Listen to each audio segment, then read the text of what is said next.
Okay,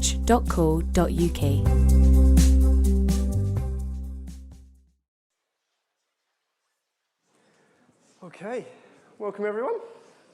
Good to see you all.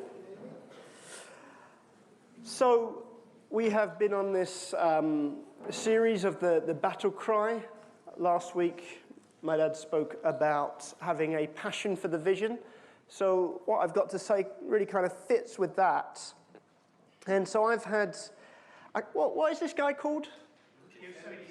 Yosemite Sam. I've had him in my mind for the last couple of weeks, because this is his line. Them's fighting words. That's the best kind of cowboy accent I can do.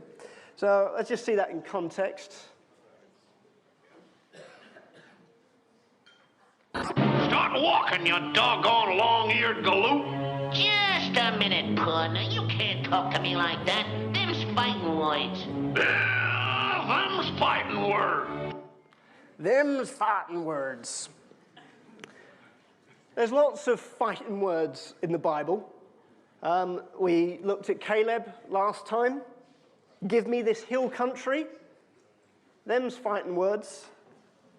Joshua said, choose for yourself which God you're going to serve. As for me and my household, we will serve the Lord. That's fighting talk. David said to Goliath, I'll cut off your head, and the whole world will know that there is a God in Israel. Isaiah said, I will set my face like flint. Meshach, Shadrach, and Abednego said, our God can save us, but even if he doesn't, we will not bow down to your idol. Esther said, if I perish, I perish. Jesus said, take this cup from me, but not my will, but yours be done. And in Revelations 12, talks about the attitude of the saints. They triumphed over him, being the Satan, by the blood of the Lamb and by the word of their testimonies. They did not love their lives so much to shrink from death. There's an attitude that is communicated through those words. Now, back in November, I used a West Wing clip. I can't get away using it again. And most of you like it, so at this point, the president has realized that he's been treading too carefully because he wants to be re-elected. He doesn't want to upset anyone, so therefore he's not actually fighting for any of his policies or anything that he believes. And so his chief of staff takes it on and says, come on, I can get the whole team to do something different here. Let's watch this again. You don't have to. I don't want to go to sleep like this. You don't have to. I want to speak. Say it out loud. Say it to me. This is more important than re-election. I want to speak now. Say it again. This is more important than re-election. I want to speak now. Now we're in business.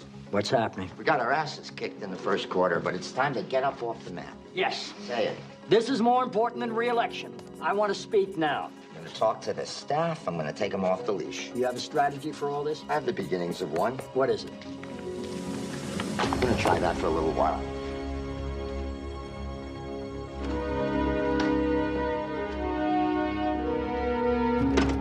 Listen up.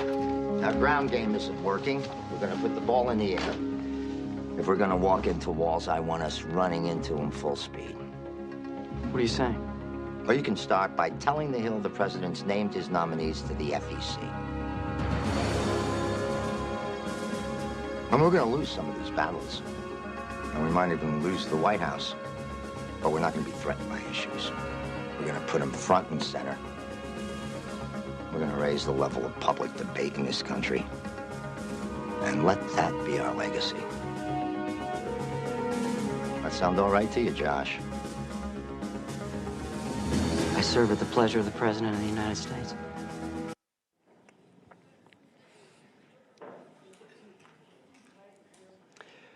If we're going to walk into walls, I want us running into them full speed. We're going to lose some of these battles, and we may even lose the White House. but we aren't going to be threatened by issues. We're going to put them front and center. We're going to raise the level of public debate in this country. Those are fighting words. I believe we need fighting words. We need a fighting mentality to pursue who he is and what he's given us to do. Last week, John said he wanted to invite us to ask God to set an enduring passion in our hearts for the vision. And when that vision's birthed in the heart, it has a motivational force. We have a role to partner and collaborate with God. And there comes an unwavering determination. I believe God is calling us to a purer devotion to him. I believe in these days, he is making himself known, and as a result of seeing him, we're hooked. He wants to become more desirous to us than life itself. And in comparison to him, all else will grow dim. I believe as we make him the prize, then all other options will begin to lose their appeal. And he becomes even more appealing. And he's worth shedding everything for. So, today, I want us to look at the idea of Jesus is the prize. Look at the idea that we've been made for so much more.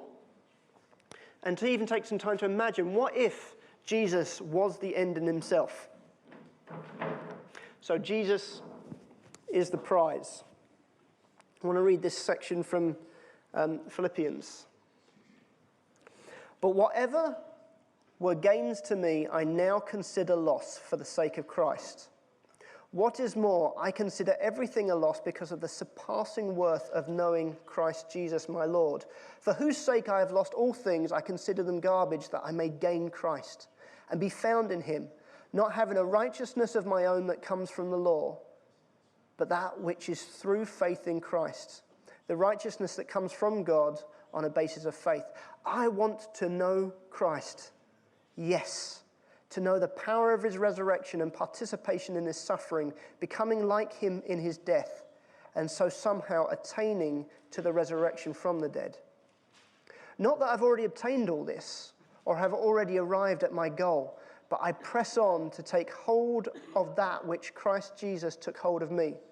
Brothers and sisters, I do not consider myself yet to have taken hold of it, but one thing I do, forgetting what is behind and straining towards what is ahead, I press on towards the goal to win the prize for which God has called me heavenwards in Christ Jesus.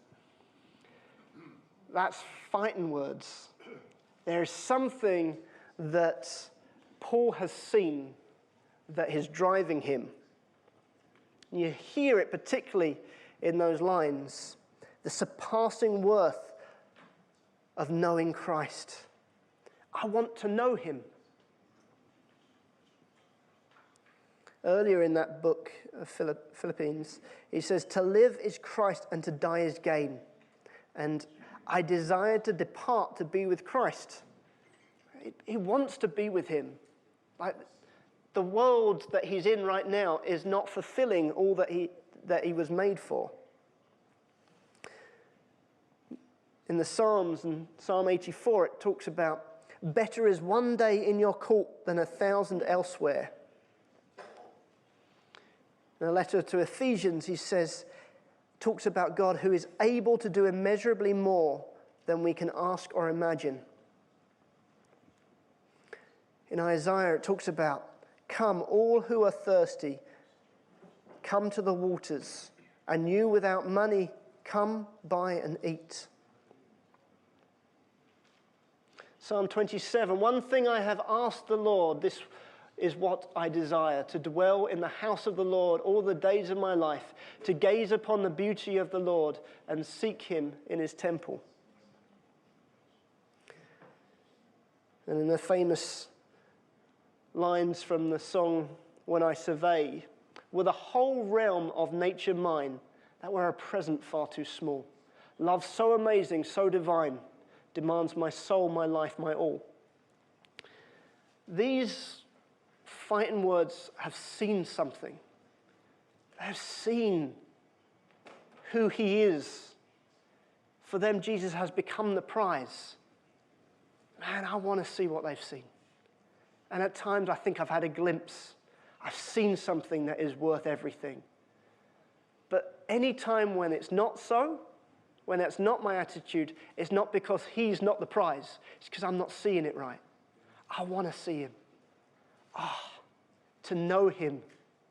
The surpassing worth of knowing him. I want to know Christ. I want him to be the prize in my life.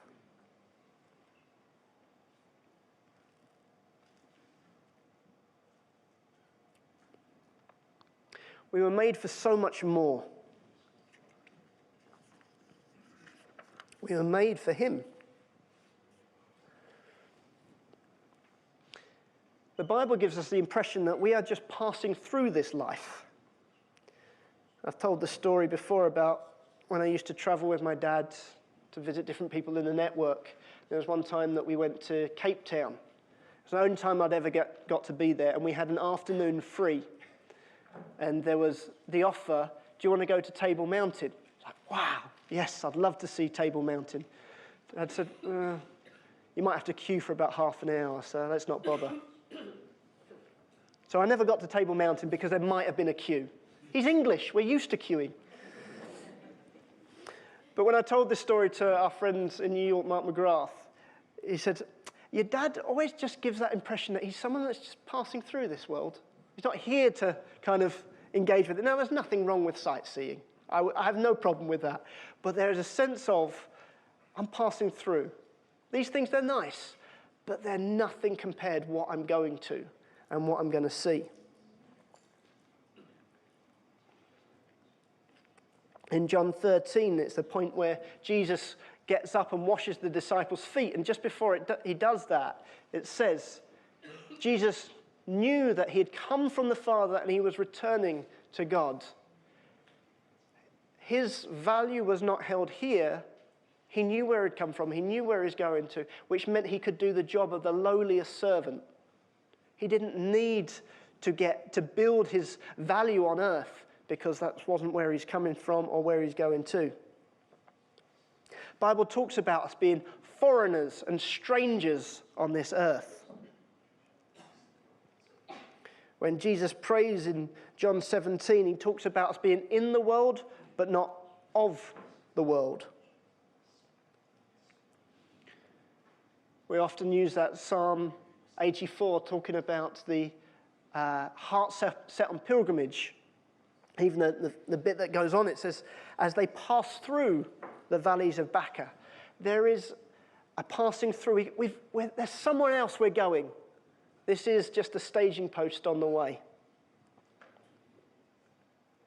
It talks about us being citizens of heaven. That's where we actually belong. That's what our passport says we are.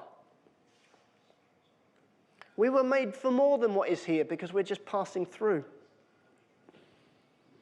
Do we live like we're just passing through? Or do we live as if this is all there's going to be? We're made for so much more because we're on a mission. We're Christ ambassadors. Well, an ambassador has a very clear task. They are sent to a foreign nation to represent their government, the culture of their home country. They're to speak on behalf, they're to represent their government wherever they are. 2 Timothy 2:4, it says, no one serving as a soldier gets entangled in civilian affairs, but rather tries to please his commanding officer. I'm here on business. I'm here for a purpose. I'm here for a mission. I don't want to get entangled with trying to live by the demands of this world.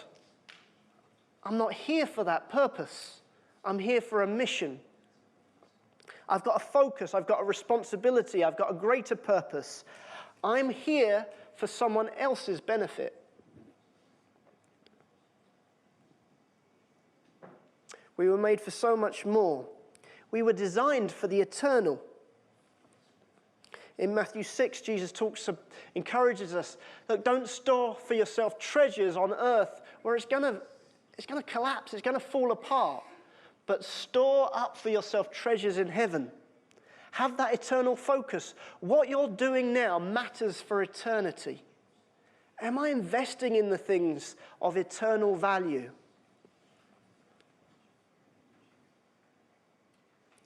Colossians 3, it says, set your heart and mind on things above, those things that last forever. C.S. Lewis says, you have never met a mere mortal. The person sitting next to you is immortal. Do you treat them like that? Do you expect that of them?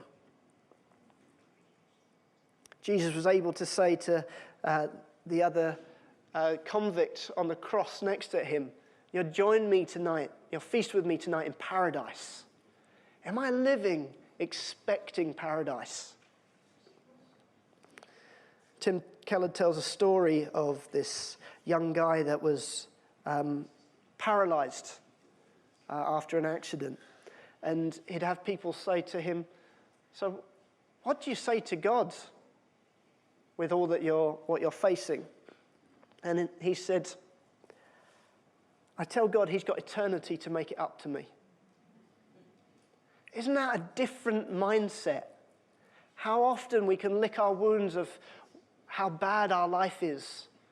It's just a fraction of what we're called to, what we're made for. Talks about in Ecclesiastes that God has set eternity in our hearts. That's no wonder why nothing here really ever can satisfy us. We are made for more than just feathering our own nests. We can sometimes forget our mission, forget that we're passing through, forget that we've been made for eternity.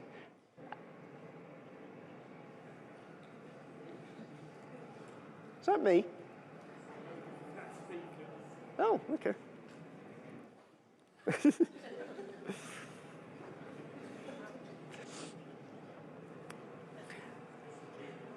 And then we end up treating God as if he's a genie, that he's there to fulfill our wishes. So is God here to fulfill my wish, or am I here to fulfill his wish?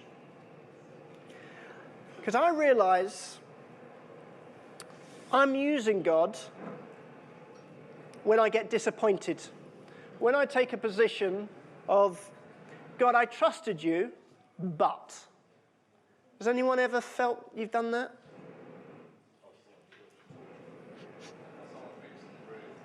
Someone's fixing the roof. Oh, it was like a spray jet or something. Oh, a torch. Okay. If someone comes through there with a big blowtorch, we know they've burnt too much.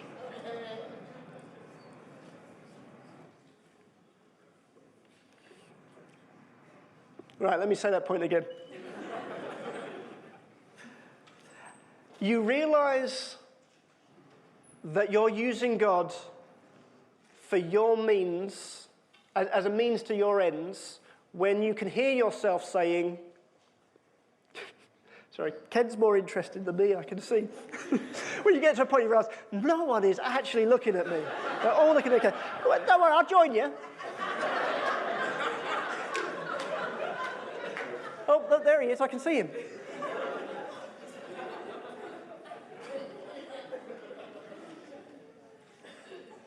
Right, back to my really important point. About third time now. I realize that I'm using God when I can hear myself say, God, I trusted you, but effectively you did not come through in the things that I needed you to do for me.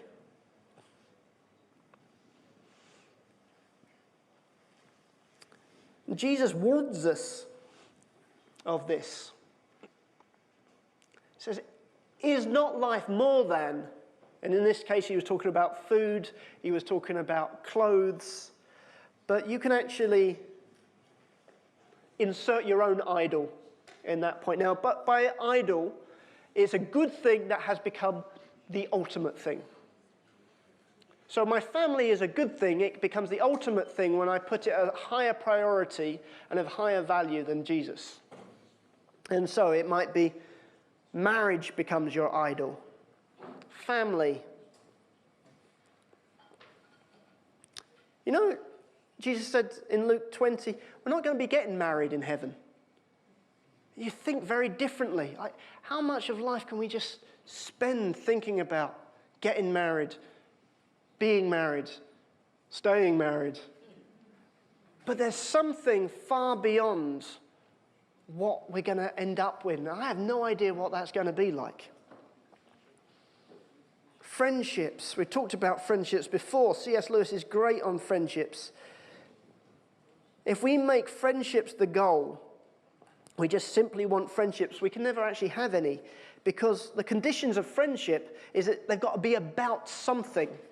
I like to think of it that I'm at the Grand Canyon on the viewing platform, and I'm just saying, wow. And the person next to me goes, yeah, wow. Is that not amazing? And we get into a conversation, and then a friendship strikes up, because we're both looking at something that is bigger than us. And the friendship forms on a basis of, wow, you can see it too? I thought I was the only one. A friendship has to fall below our basis of connection, which is Christ. Our careers can become an ultimate thing, or our pastimes, our hobbies. In French, whenever I was learning, I was always talking about pastimes instead of hobbies. When I think about that, I'm here on a mission, and I could be focused on just passing time, just finding something, the latest entertainment, just to get me through the day. No, I'm not here for that. I'm not here for my own entertainment. I'm here for a purpose. This time here is delaying where I'm trying to get to. So I want to do what I'm here for properly. I was made for more than feathering on my own nests. I'm made for more than being pushed around by the values and the priority of this world.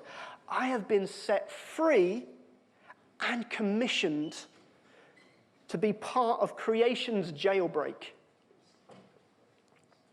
It's a band called Switchfoot. They had a great line, one of their songs. We were meant to live for so much more. Have we lost ourselves? We want more than what this world's got to offer. These things shouldn't be enough for us because he's put eternity on our hearts. Jesus is not a means to an end.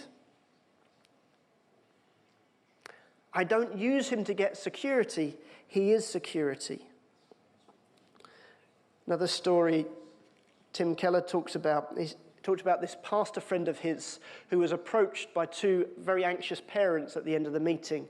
And they were saying, look, our daughters, instead of going on to further education, they've got this crazy idea of being missionaries in some other country. And can you just talk sense into them? Because they need to do something to further their lives. They need to get a career, get a job, settle down, get married.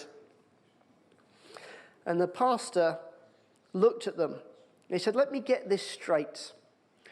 We're all on this little rock called Earth, and we're spinning through space at 1,000,000 miles an hour.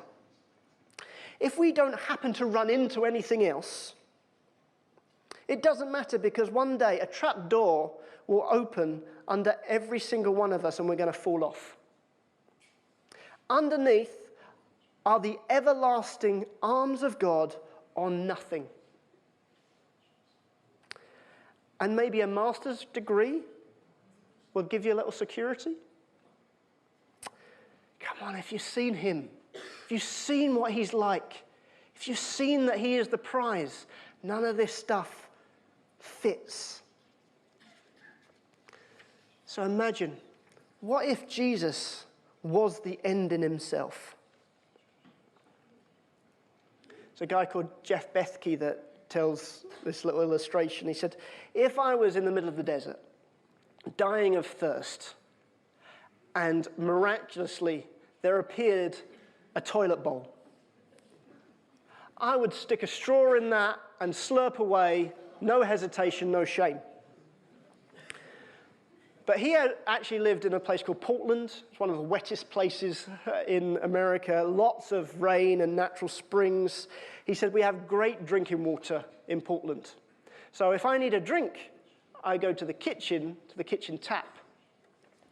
On my way to the kitchen, I don't find I'm having to white-knuckle my obedience to say no to the toilet, because I know there's something better.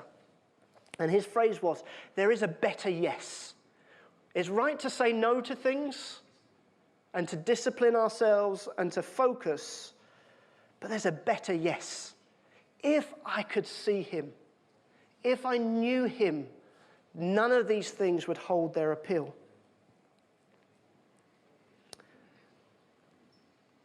So if he was an end in himself, I would be untouchable.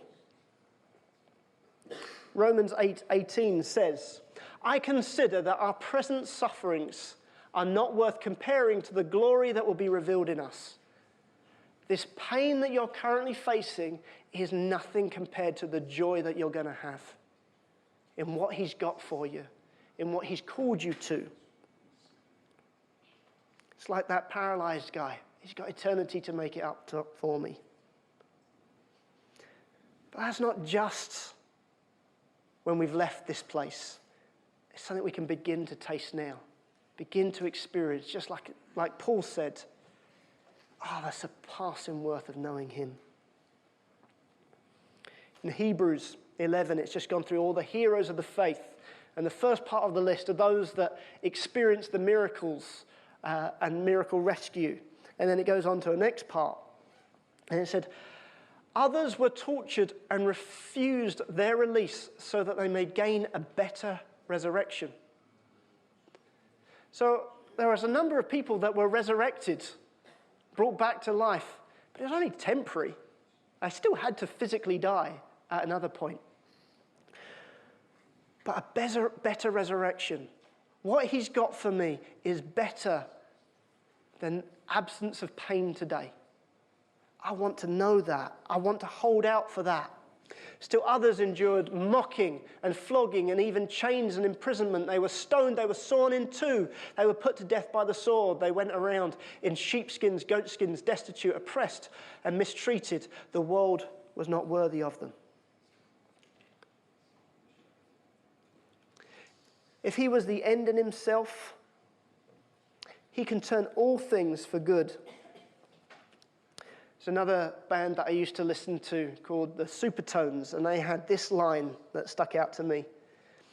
If I limp, then I'll run with a limp. If I limp, then I'll run with a limp. I love that. It's not saying, if I limp, well, I'm not going to bother. I'm going to think about how bad my limp is. You hear it in Leo's line. If we're walking into walls, I want us running into them. This might mean we throw ourselves at things and we get disappointed. It doesn't go the way that we wanted. Pick ourselves up, we run for the next thing. If God is calling us to a battle cry right now, this isn't a time to hesitate. I want to embrace what he's got for me. If I limp, then I'll run with a limp.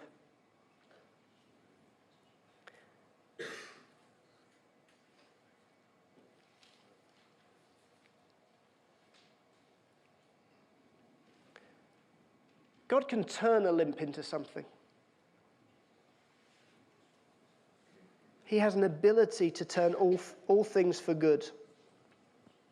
That's what we see in the story of Joseph. Joseph, rejected by his brothers, beaten up, sold into slavery, forcefully accused, thrown into a dungeon, forgotten in a dungeon. All of those things were necessary to bring Joseph into the palace. When we give God what we've got, he can turn it into something beautiful. Ecclesiastes said, whatever your hand finds to do, do it with all of your might. Whatever you've been dealt, whatever's in your hand, play it. Moses had a staff. God turned it into a snake. God used it to separate the Red Sea. David had a sling. It was used to defeat Goliath. Jonathan had an armor bearer, and with him they went and fought a whole garrison of Philistines. Peter had a boat. Jesus used it to preach to many on the banks. One little boy, we never even know his name, had 5 loaves and 2 fishes. And when he gave God what he had, when he gave what he had to Jesus, Jesus multiplied it, made it the sustenance to 5,000 plus people. Paul had learnt the scriptures. See what God was able to do with that when it was submitted. If I hold up because I think I've been dealt a bad hand, if I don't play the hand that God's given me, where's the chance for him to prove himself through my life?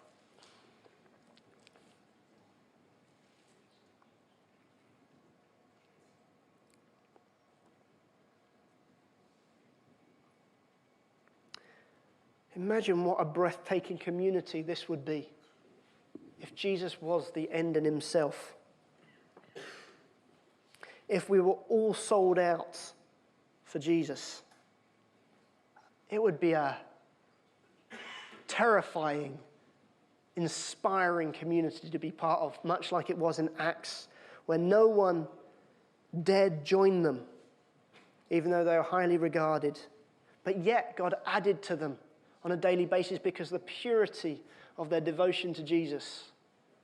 I want to be part of a community like that. And when I look around at you guys, I see heroes of the faith, people that have limps and are running with them. It is an honor to serve with you guys and face what we're facing together. But, there's more for us. God's calling us to a higher thing. And this isn't about trying harder. It's not about grit and determination. It's about getting a sight of him. And when we see him, something is dropped inside of us. That enduring passion, that unwavering determination. I want to be with him. I want to know him, to see him. And that idea that I strive for, I long for, is to hear the great, well done, good and faithful servant. That's what I want. So, where do you stand? Do you love him more than all these other things?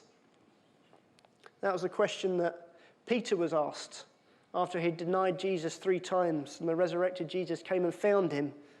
He was out fishing and he came to meet Jesus on the bank.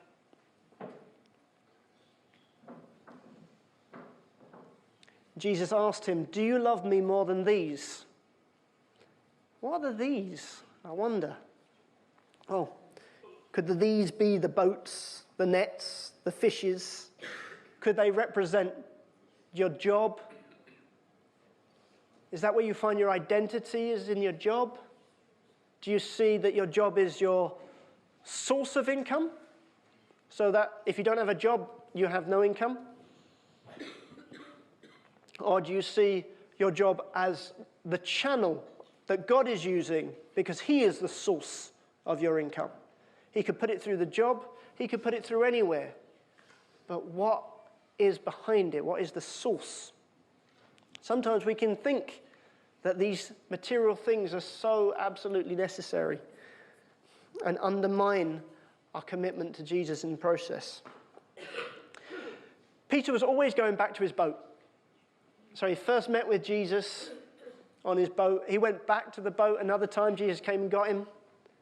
After Jesus died, where was Peter? He was out fishing. It was his fallback plan. It's where he went to if he wasn't being able to cut it. What's your fallback plan? Do you get emotional? Do you withdraw from people when the going gets tough? Do you get angry? Do you get despondent? What's your fallback plan? Maybe it's a distraction. Maybe you're thinking about shopping, buying things, eating things, gaming, entertaining ourselves. Maybe we're thinking, oh, if I just had a holiday, that would solve all my problems. Or maybe it looks a little bit more palatable and you busy yourself with serving other people. But it's a fallback plan that Jesus is asking, do you love those things more than you love me? Maybe he's talking about the whole area, Galilee, where Peter grew up. Is it your neighborhood? Is it your geographical location that is the thing that you love? That is your safe environment? Or maybe it's the people that Peter was with that Jesus was asking, the other disciples. Your friends, your family, are they more important? Do you love me more than these?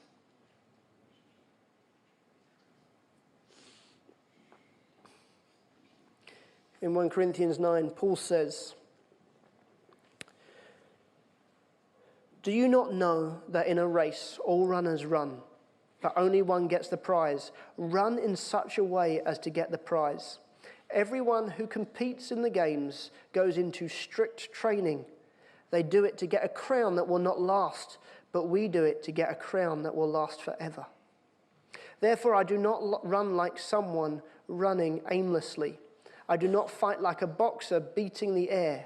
No, I strike a blow to my body and make it my slave, so that after I have preached to others, I myself might not be disqualified for the prize. I want to run my race. I want to use my time here. I want to earn that crown by His grace, by His power. So, I thought of 3 possible responses for you that you might want to consider. Might be coming back to, you know what? I need to see you afresh. I need you to become my prize. And in Psalm 51, it says, restore for me the joy of my salvation. It's amazing how these things get worn down and we lose our focus. Where do we go? We go back to Him. God, help me see the joy of my salvation once more.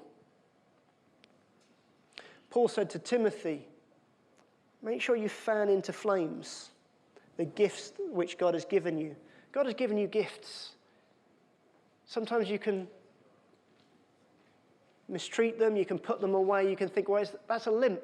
What can I do with that? Oh, maybe there's a gift in there. If that's submitted to God, what could He do with it? Maybe it's about repenting and saying, you know what? I have put other things above you. I have used you to better my life.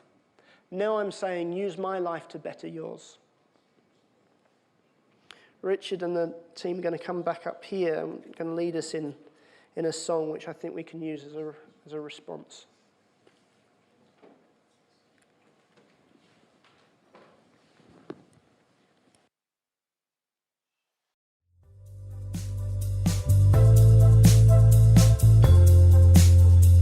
Thank you for listening to this podcast by Lifeline Church. We hope this message has been an encouragement to you. We are a relational church with a passion to demonstrate God's love to one another and our surrounding community in real and practical ways. We believe that God has called us to have an impact on our families, our communities, and our nation. We'd love to connect further with you, so please do visit our website at lifelinechurch.co.uk, on Facebook, lifeline.church.uk, or Twitter at LifelineUK.